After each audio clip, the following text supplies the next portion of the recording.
So this is the first meeting I'm doing since the birth of our son. So it's nice that you can all be here to join us with this, because it's a really special time. He's just over 1 month old now, and it's completely changed our lives in many ways. So, in some ways, not changed at all. But he's, in a way, it's kind of nice to speak about him because he's just this bundle of innocence that in these meetings we're often trying to get back there where he is already, you know.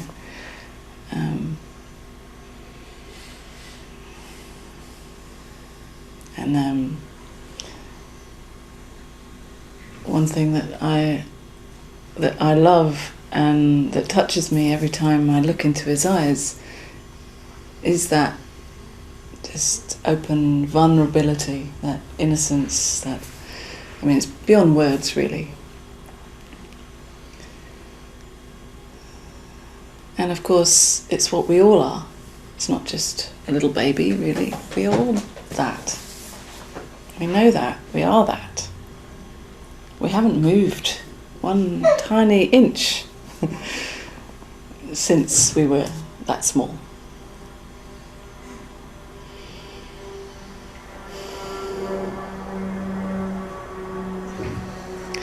It's just that in our society, as we grow up, we learn different ways of surviving in this crazy world that nobody knows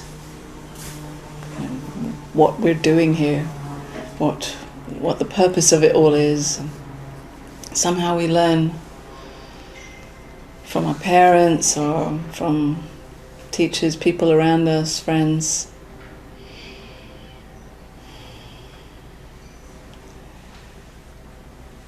And what we learn often is very restricting.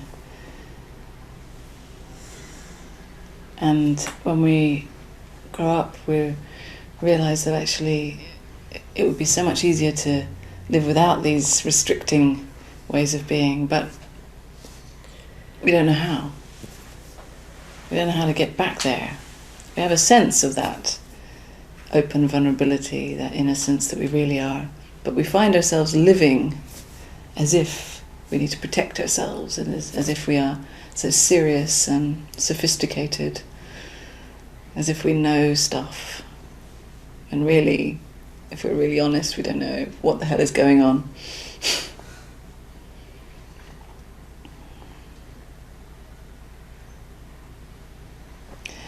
But it seems in this world it's not okay to admit that we don't know.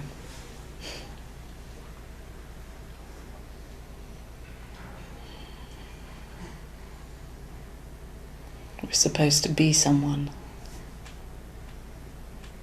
We're supposed to be adults.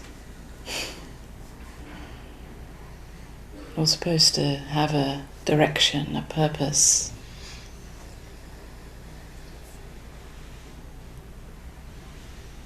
We're supposed to understand what's going on here. And if we don't, then there's something wrong with us. Obviously. We're stupid, or we're incapable in some form.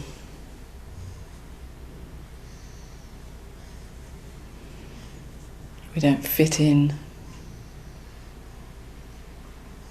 Naive, yeah. Yeah. We should grow up, be serious, pull ourselves together.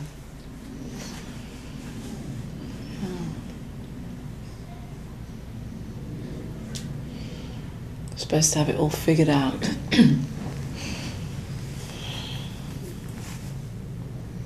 And it just doesn't feel safe to acknowledge that we don't know. It doesn't feel safe to live in this world and to openly admit not even just in these words I don't know, but to admit that vulnerability that we really are. To live without this protection layer. It doesn't feel safe because we're surrounded by other people who reinforce these ideas that we need to know, that there's something wrong with us if we don't, that in some way we won't survive if we don't at least pretend to know.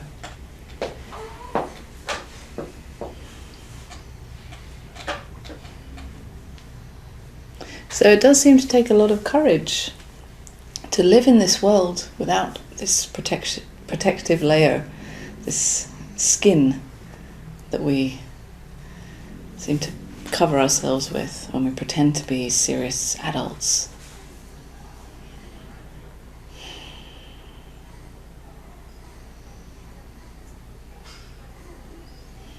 And we don't even know how to be courageous. I use that word, but when I use that word, perhaps our thinking starts to get involved. This is where I'm going to be courageous and I'm going to do it myself. But that's just another form of being someone, another trying to know how it is. So really, every word that we say here, we have to really just take with a pinch of salt. We have to see that everything that we can say about this innocence, this vulnerability, can so easily be hijacked by the thinking and be taken on as a new attitude, a new concept, new way of living. So really, there's nothing to do about this. There's no way of living that's going to save you, that's going to change your life. It's just about realizing how the thinking wants to hijack it, or it's programmed to hijack, to make everything safe, secure and known. And when we keep seeing that, we can acknowledge that actually that is not who I am. I'm not what I think.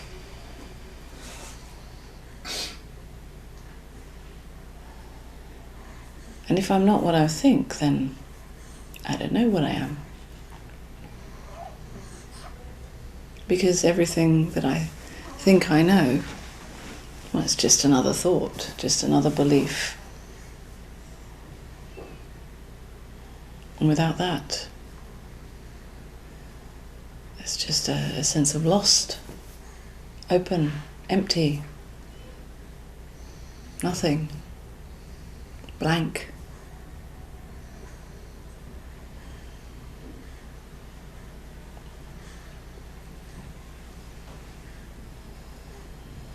And that's who you are. That's who you've always been. And it seems to just get overlaid, apparently overlaid, by all these ideas. It's never really overlaid. It's always here. It's always who you are.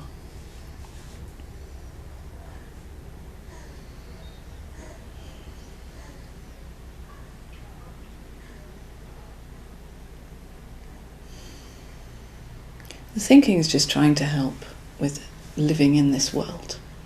Actually, the thinking is innocent too. It's just doing its job. Trying to help this body thing survive in this strange life.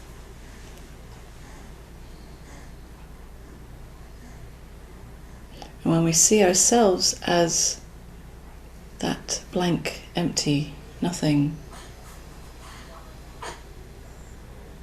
then we don't identify with the thinking. But we still see it. We see the thinking. Oh yeah, another thought. Oh yeah, that thought. Oh, that thought is an old friend of mine. Really familiar thought. But it's not who I am. For example, if there's a thought that says, I'm a very stupid person, perhaps some of us have these kinds of old beliefs about ourselves. Perhaps we were told when we were children we were stupid. And this thought comes up in times of trouble to help. It seems to help. Of course, with our logic, as adults, we can see it's not very helpful. But when it was learnt at a young age, it seemed to be helpful. It seemed to provide an identity. Oh, this is who I am. I'm stupid. That explains things. That explains what is going on, the disturbance here, the pain, the suffering, whatever. That explains it all. This is who I am. And it provides some boundaries, some sense of me in this wide open emptiness.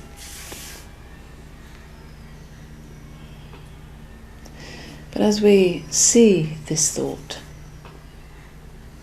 I'm stupid, we see this thought as just a thought. And we feel whatever sensations are there with that thought, because probably there is some sense of contraction or some other sensations that you feel physically. You see it for what it is. It's there, it's felt, it's not denied, but it's not me.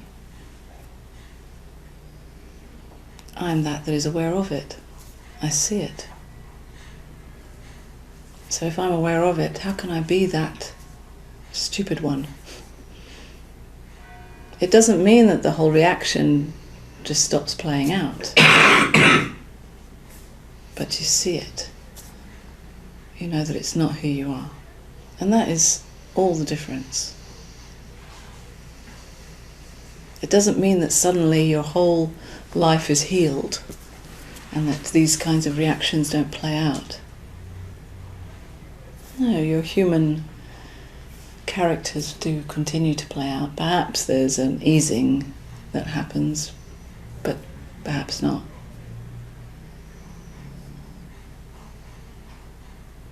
But when you know yourself to be that wide open, empty nothing that sees it all, then even if there is that painful reaction or contraction, it's not taken quite as seriously, because you know this is not me. Not as a thought, this is not me, but it's recognized that this is not me. And that knowing, in my experience, is the greatest healing for every human suffering, when it doesn't need to be healed, when it's absolutely perfect to be imperfect.